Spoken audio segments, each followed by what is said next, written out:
Hello everyone, welcome to another year in our garden.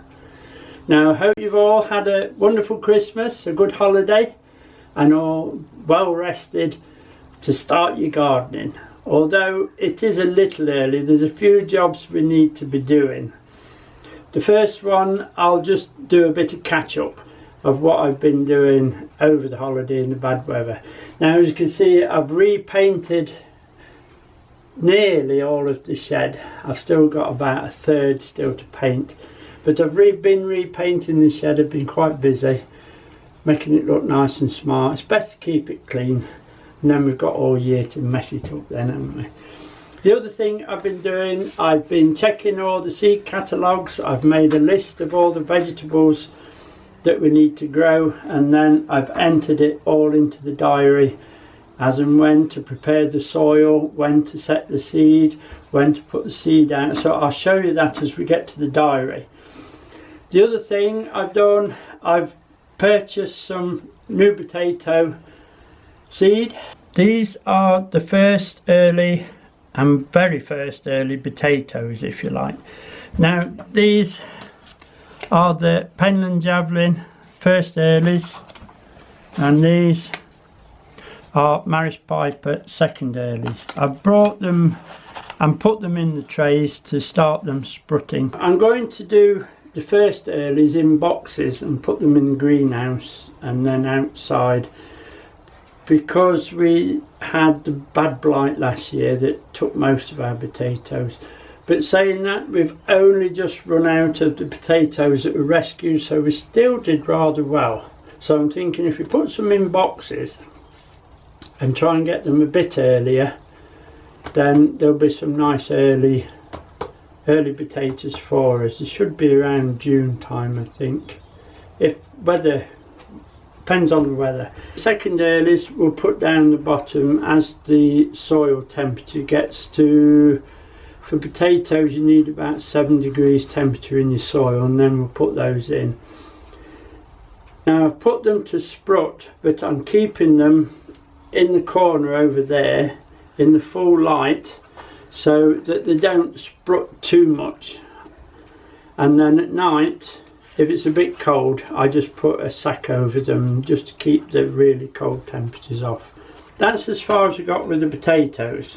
I'll be planting the boxes up soon, so I'll show you the mix that we're going to use in the boxes, the soil and compost, etc. for the very first earlies. Try and get a batch through. Sometimes it works, sometimes it doesn't. Hopefully it'll work for us this year. So I'll put these away and we'll have a look at the diary. Now the diary, it's just day of page diary. They're not expensive, but if you fill them in for a year, they're very, very valuable at the end of the season and next year when you're doing your plan. I enter the weather every day and the soil temperature. The soil temperature today is 2.5, that's not very warm at all, and it's absolutely sodden wet. You can't walk on the garden, that's why we're actually working in the shed today. A bit of a frost this morning, so the frost is lifted again and it's terrible to walk on. So I've put in the diary, you can't see it very well, but I have a list. I make a list of all the vegetables that we want to grow. And then where I've ticked them, that's where I've entered them in to the diary. I enter them from that list into the diary when I need to prepare the soil, set the seed, and then transplant the seed in. And with me taking the soil temperature as well, it's a good idea when to set them when the temperatures are right, because there's no good putting things in cold soil, it won't move. The slugs haven't gone deep into the soil this year, so I've still got a bit of a slug problem down there. They're still eating my cabbages. Anyway, back to the diary. Next month, the 1st of February, it says in the diary that we will be setting broad beans, cedar onions from seed, impatiens, busy lizzies, or whatever you want to call those, and I shall do a first set of broccoli. There's the seed there, look. Diane will just show you the seeds that will be set in next month. Not a lot. This one's the broad beans. We'll set these in the root trainers and keep them in the cool. They'll grow nicely in the cool. The impatiens, impatiens, busy lizzies, they'll go in the propagator or in the house. Onions, onion seed, they'll go in the house. But the broccoli will stay cool with me because these are both cool weather plants. The jobs, according to the diary, it took me a long time. It's a bit of work to prepare this, but it's well worth it. The jobs or work to do for February, I've got to prepare the potato beds. I've got to clear all the beds, just go around, make sure all the beds are tidy. I've got to get those boxes ready and mixed up for the potato seed for the seed potatoes that we're going to put in the boxes in the greenhouse.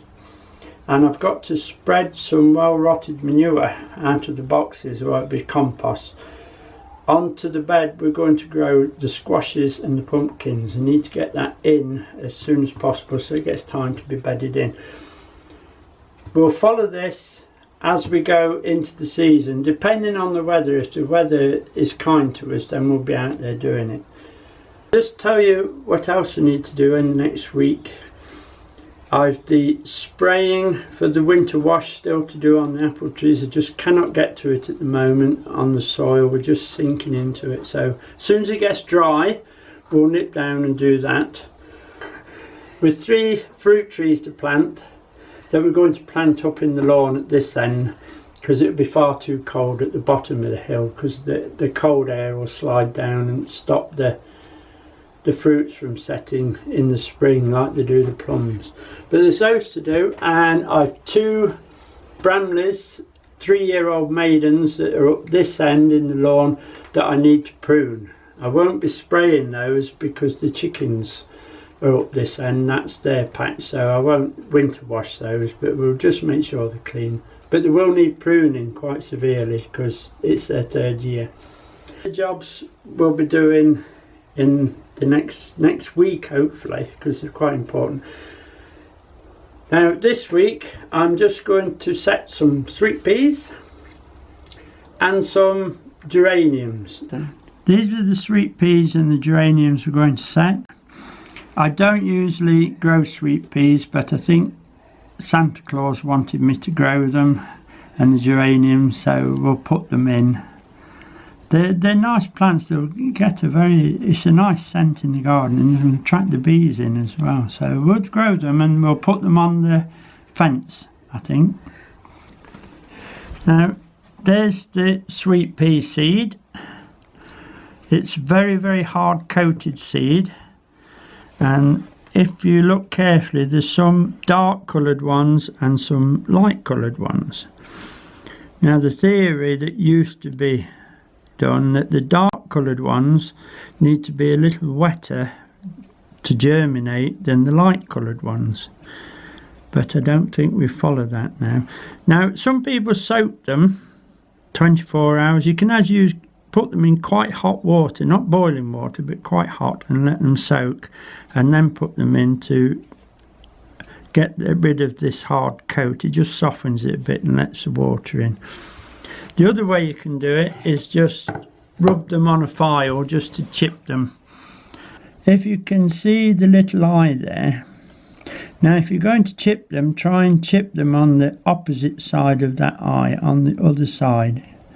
Can you see there? So you just try and scratch it or scrape it, chip it even on the opposite side to that eye, and then they'll germinate fine.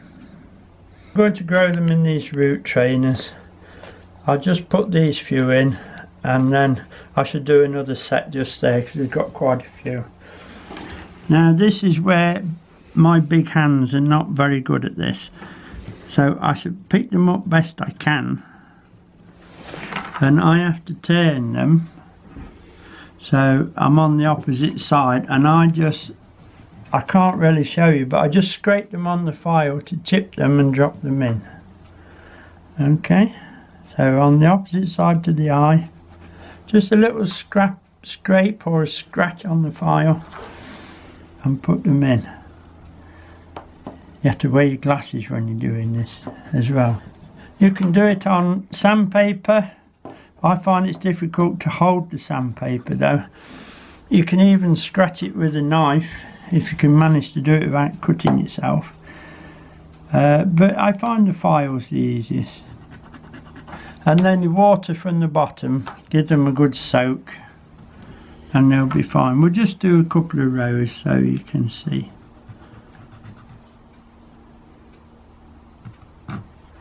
It's a fair scratch you need to do. Fair scratch.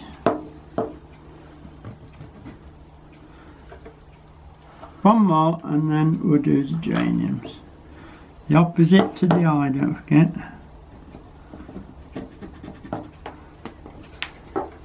And that's 2 rows done. Obviously we haven't got time to do all those, so I'll pop these back in the packets. I just pop that in to know that I've got that far, and I'll just cover them over just with the end of the pencil just for now. But they will need a good soak, remember the good soak. Temperature wise, now they will germinate better at 15 degrees, so I should put these in my new propagator. If you haven't got a propagator, pop them on a nice warm windowsill, but remember when they start to grow to harden them off slowly until they can be hard enough to grow out. But we'll go through it because there'll be some stopping to do, etc. on them. I'll finish the sweet peas maybe tomorrow now, it's getting a bit late. And we better put these geraniums in that Santa sent me as well. There won't be many seeds in. I shall have to put my glasses on now. So we're going to have 10 seeds of these. We'll have a label as well, even though I've written a label. Now, geraniums, very nice, but growing geraniums from seed this far north in our area will take up to 2 years before we can get a decent plant flowering. Now if you're living in a warmer climate you can do it in 5 months, but here it's going to take a long time. But we'll set them anyway. Put these in this little pot and then I'm going to cover them with a little bit of silver sand. Now it's going to take, so these will have to be grown at least 15 degrees Celsius, 20 degrees better. So they will need to go on a nice warm windowsill or in a propagator. Now there's 10 seeds, so they're going to fill that easily. They are F1, so they're quite good plants, but as I say, they're going to take some time, but we'll do them. We just tap them out. Quite big seeds. 2, 3, 4, 5, 6, 7, 8, 9, 10. I think we got a bonus, we got 11. No we haven't. 11. And all I'm going to do really is just put a little tiny bit of silver sand on top. It will even out as we spray it with the water in. And then the sand will dry out a little and it will not keep the seeds too damp. And that's it, that's a fancy label, put that on there. They will definitely have to go in the warm, at least 15. Will germinate better at 20 degrees Celsius, they do like the heat. So we've set the seed of the geraniums, which are going to take a good 18 months before we get a flower. Now if you remember, we keep our own plants on from year to year, we overwinter them in here. In these sandy, very sandy compost. I'm just showing you a little bit of the progress. They're doing rather well. There is one or two over there actually showing flowers now, but they're fine. Now if I think that they're drying out a little bit too much, I spray a bit of water on them, just like this, into the bottoms. I don't spray the leaves, but I maybe have done that twice all winter. Now these are the fuchsias, and there's 1, 2, maybe 3 surfinias here. So what I'm going to do, I've brought some pots through, and I've got a bit of compost over there. I'm going to pot these up now, today, and I'm going to take them up to the house and put them on the windowsill, so they'll start growing quite quickly, and then we can take loads of cuttings off these as they start to grow. That'll be another little job I'll be doing today. Select a few of your overwintering fuchsias, and especially surfinias, which are quite expensive to buy. Pot them up now, take them in the house, give them a little bit of feed when they've accustomed to the heat, and a little bit of water. They'll grow away and we'll get loads of cuttings off those. I won't be doing it with the geraniums. These will be potted up in a month or so yet, and then we'll put them in a warmer place, perhaps in the greenhouse. It's unheated, but we'll pop them in there, cover them over at night with a fleece. Things with the geraniums is keep the air flowing through. Don't try and cover them up unless you really have to. They do need lots of airflow around them. I'll pop these fuchsias and surfinias up and show you them done, because there's one more little job I want to get in this week. Right, there it comes. Look, hardly any movement at all on it, but loads and loads of new shoots. Even shoots coming up from the roots. Look, that's had virtually nothing done to it since we put it in. You can see how dry it's been in there, and they've survived. That's good. So we just put some of this nice compost on.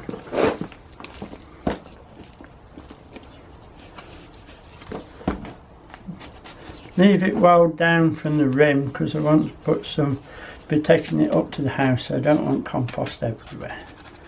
There you are, that's ready to go. I'll just do a surfinia and see how they've wintered. I'll just put a little bit of compost in the bottom, look, and just pull it out. I'll pull them all out. There's more than one there, look. You see? See the new roots? Even though it looks dead, new shoots coming up. This one's the same, loads of new roots. A bit of grit there, I wonder what it was. Loads of new shoots, but we'll put these two in together and those two in together. We'll get them going, then we'll be able to get some cuttings. So that's good, that is, for surfinias.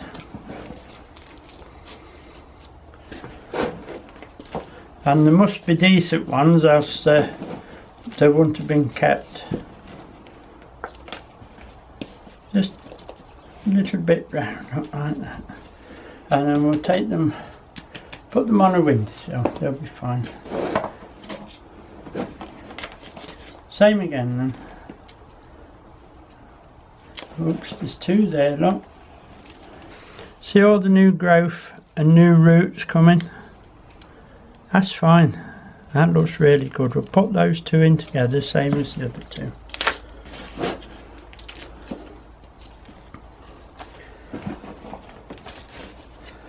If you do it this time of year, you'll be able to get the cuttings going, and they will be flowering this year as well, especially from the fuchsias and especially the surfinias. They'll make decent plants for the summer if you can get them going. Right, there you are, there's a few plants there started.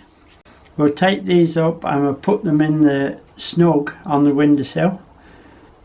Give them a little bit of water, and when they start to root out a little bit of feed, bring them up, and then there's loads of cuttings, loads of free plants there for us. Okay. Now then, there's one little job I'll just show you before we wrap this one up.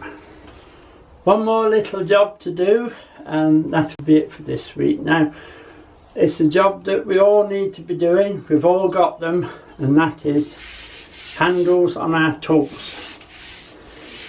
This is on my broad rake. What I'm going to do is put some linseed oil on. I've done everything, every tool I have. Do it every year at this time. Well, they're all done now, it's just this one to do. And that's all the tools done and ready for use throughout the season. I'll just show you the difference. Look at it now, and it's all dry and where it's been left out in the sun and the rain. So what we'll do, we'll put some linseed oil on it. I use boiled linseed. You can get raw linseed, no matter whatever you want. There you go, right.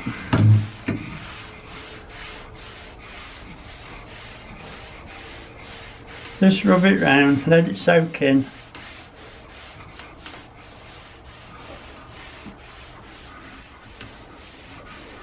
And then when you're using it, you get that nice smooth texture that makes the tools easier to use, and also makes them